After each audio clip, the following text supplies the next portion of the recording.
Once again, good morning to all of you.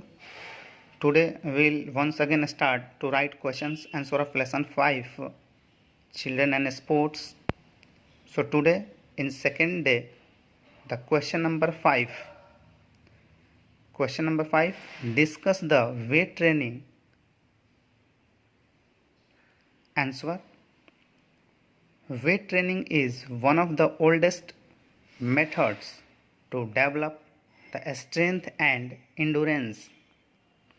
It is generally practiced with equipments which provide resistance like weight plates, dumbbells, rods, training machines, etc.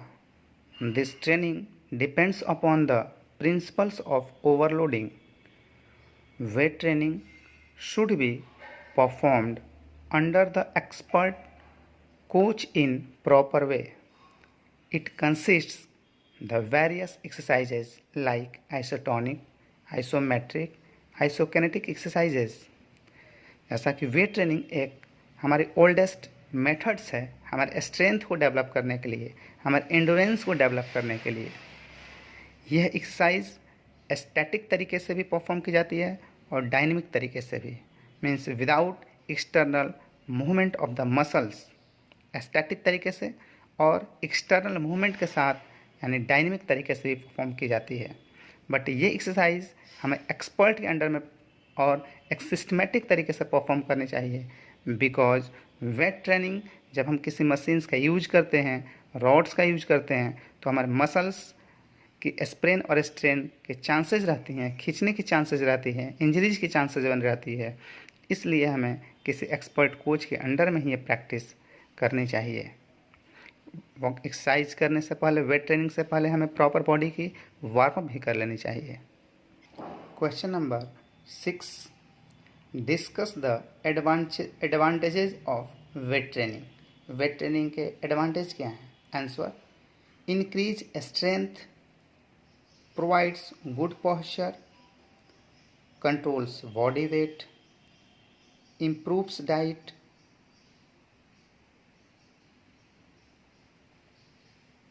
Increase bone density. Yes, यदि ये questions 1 marks में है तो point लिख देने से आपको answers मिल जाएंगे. बट यदि 3 to 5 मार्क्स में क्वेश्चन आते हैं तो just you have to explain it each point. जैसे increase strength means if you perform weight training, because this training is performed to improve the strength and endurance. So definitely, because that time while performing the weight related activities there is resistance, and resistance is the part of strength, means weight, sum of force. Next, provides good posture. So definitely will do hard exercise, hard task, so our calories will be burned. So definitely it would be required more. यदि हमारी calories burn होगी, energy खपत होगी, तो हमें ज़रूरत होगी, diet की आवश्यकताएं होंगी. कंट्रोल्स बॉडी वेट, क्योंकि while performing the exercise, hard exercise, उस समय जब एक्सरसाइज करेंगे तो sweating there would be, excessive sweating होगी, कैलोरीज बर्न होगी, तो हमारी बॉडी का वेट कंट्रोल होगा. इस तरीके से हम एक्सप्लेन कर देंगे. Next, question number 7, disadvantages of weight training. Answer, required equipments. Yes, weight training is performed with the help of rods, dumbbells, weight machines, etc. It means equipments are required, necessary. So that is the disadvantage of weight training. Second point, needs coach or assistance. Yeah, means when we are using rod plates, means bench press, for chest exercise, so that time there is required for assistance to help. Means जब हम wait related exercise करते हैं, plates को जब हम lift करते हैं chest के लिए या इस तरीके से, तो जब ज़्यादा वेट होता है, when we are unable to lift, उसको जब उठाने में हम असमर्थ होते हैं तो उस समय असिस्टेंस की हेल्प होती है, या प्रॉपर तरीके से how to perform in a systematic way, means expert coach can tell it. Third point, needs proper diet. हमें प्रॉपर डाइट की आवश्यकताएं होती है, बिकॉज कार्बोहाइड्रेट्स की आवश्यकताएं होंगी, क्योंकि carbohydrates is also known as energy giving food. Means exercise करते समय एनर्जी की ज़रूरत होती है. इंजरीज से बचाव के लिए प्रोटीन्स की ज़रूरत होती है. इट मीन्स एक पूरी तरीके से हमें सप्लीमेंट की आवश्यकताएं होती है. Next point, injuries are common. इस तरीके से वेट ट्रेनिंग में स्प्रेन स्ट्रेन इंजरीज जो होती है वो कॉमन होती है.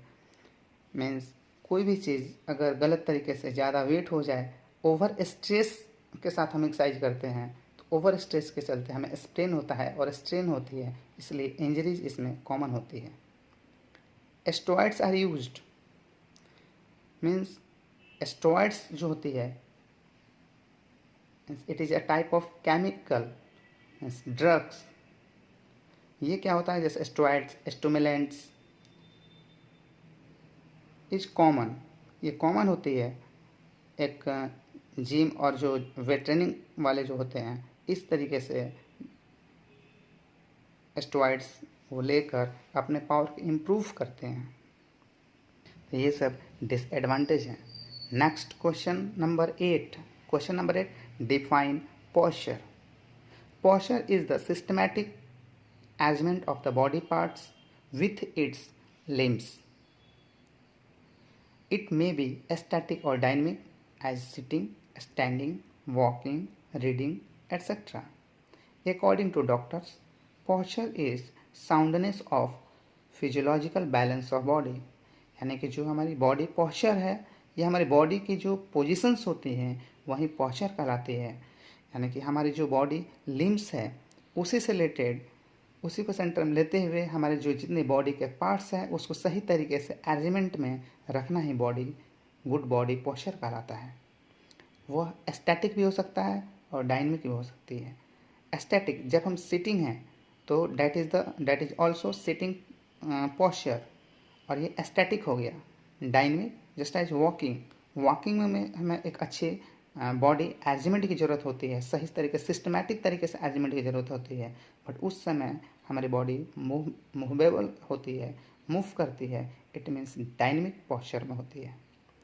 डॉक्टर्स के अनुसार बॉडी जो हमारी physiological balance of the body है, physiological means anatomy, means study of human body parts, यानी उसको ह्यूमन बॉडी जो पार्ट्स है उसको सही तरीके से बैलेंस करना, साउंडनेस यानी कि एक हाइजेनिक तरीके से बैलेंस बनाना ही पोस्चर कहलाता है. Question number 9, discuss the correct standing posture. Answer, it is the common activities of a man in which most of the time is spent.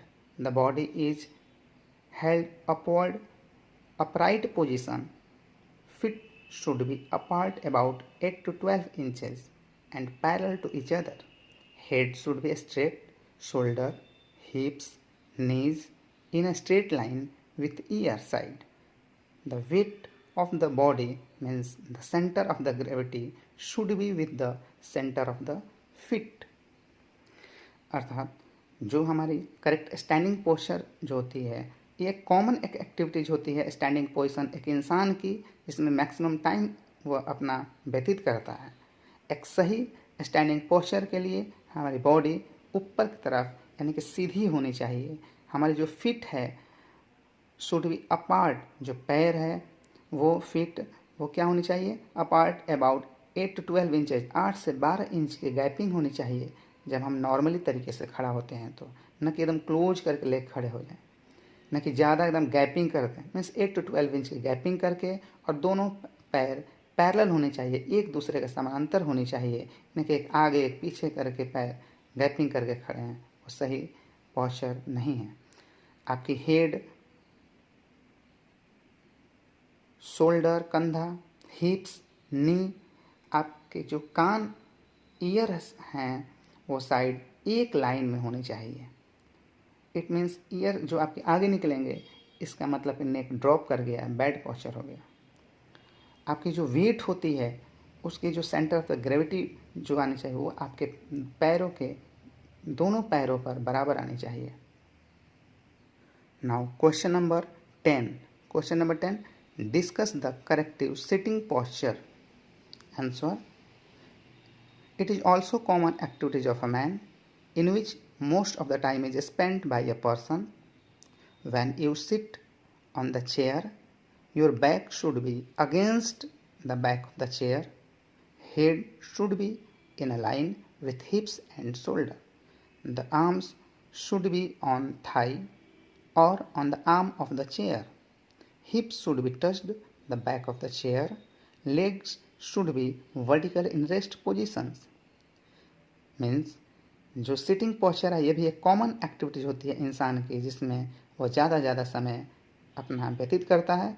जब व्हेन यू सिट, जब आप चेयर पर बैठते हैं तो आपकी जो बैक होनी चाहिए, पीठ होनी चाहिए, वो चेयर की जो बैक होती है, पीछे जो सपोर्टेड जो होता है पार्ट चेयर का, उसके क्लोज होनी चाहिए। आपकी जो हेड होनी चाहिए शुड बी इन लाइन, यानी हेड, हिप, शोल्डर एक सीधा होनी चाहिए, एक लाइन में होनी चाहिए। जब आप चेयर पर बैठते हैं तो आपकी जो आर्म होती है, हाथ होती है, हैंड्स होती है, वो आर्म्स चेयर में यदि हैंड्स अगर है तो उस आर्म्स पर आप रख सकते हैं, या विदाउट आर्म्स चेयर है तो आप थाई पर अपने आर्म्स को रख सकते हैं, या आपके फ्रंट पर अगर टेबल है तो आर्म्स को मीन्स पाम वाली जो पोजीशंस हैं वो आपका टेबल पर भी सपोर्ट कर सकते हैं। लेग्स मीन्स नी फोल्ड करके जो लेग पार्ट है नी के बाद वो वर्टिकली तरीके से, लंबवत तरीके से नीचे रेस्ट पोजीशन पर होना चाहिए।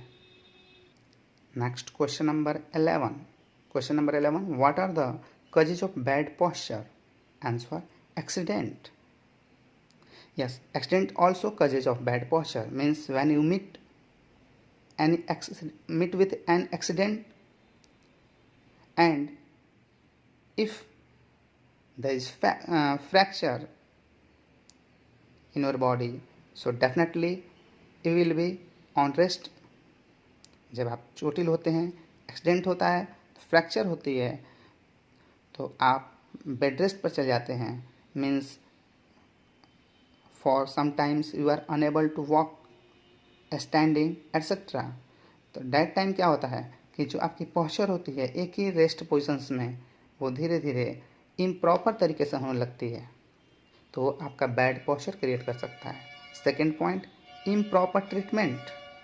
अगर कोई आपको बीमारी है, सही तरीके से आप ट्रीटमेंट नहीं कराते हैं, कोई चोट लगती है सही तरीके से ट्रीटमेंट नहीं कराते हैं, कोई डिजीज़ है सही तरीके से ट्रीटमेंट नहीं कराते हैं, तो डेफिनेटली वो आपको कई बीमारियों की जड़ होंगी और वो आपको डिसेबल्ड बना सकता है, और वो डिसेबिलिटी आपको क्रिएट करेगा बैड पोस्चर की तरफ। एज फैक्टर्स भी हैं बैड पोस्चर के।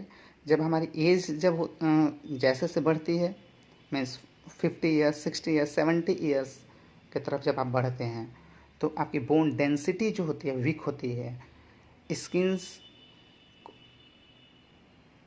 जो आपके अंदर सेल्स टिश्यूज हैं वो ड्राई होने लगते हैं, जिससे वीकनेस आती है। Means that time you are unable to make your proper balance of the body, which creates bad posture.